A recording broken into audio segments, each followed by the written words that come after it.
السلام عليكم ورحمة الله. مرحبا بكم معنا في أول حلقة كتهديها لكم مجموعة أصدقاء الحسون لشرح قانون تغريد طاء الحسون الكوبية.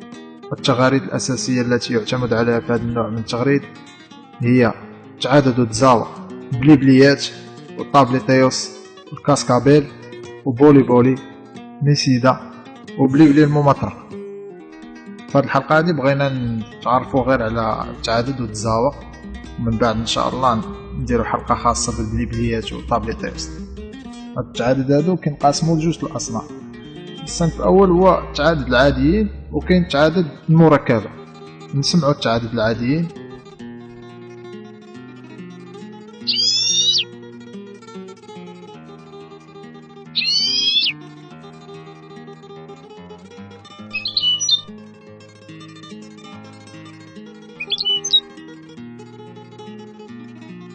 كيف كنشوفوا هنا 4 الانواع ديال التعادد، جوج الاولين بايجو، وجوج الثانيين شبيكولي، كل واحده فيهم كتستحق نقطه. والتعادد المركبه هي اللي كتكون مركبه بواحد التبتبيته في البدايه ديالها، بحال ستيبات بايجو، تيلوغلوك بايجو. نسمعوا مثال.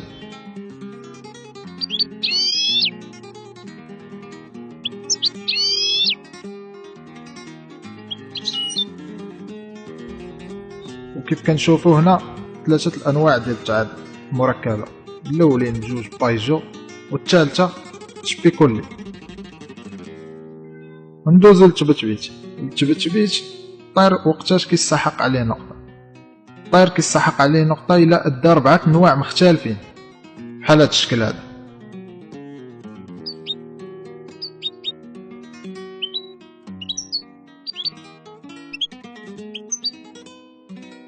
وقتاش التزويقه لا تؤخذ بعين الاعتبار؟ ملي كيأديها الطير على 3 الحروف بحال هاد الشكل هذا. نسمعوا ليه.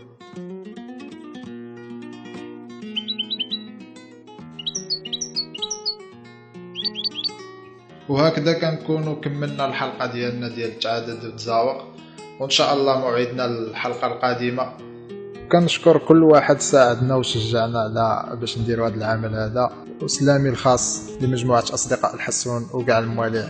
السلام عليكم.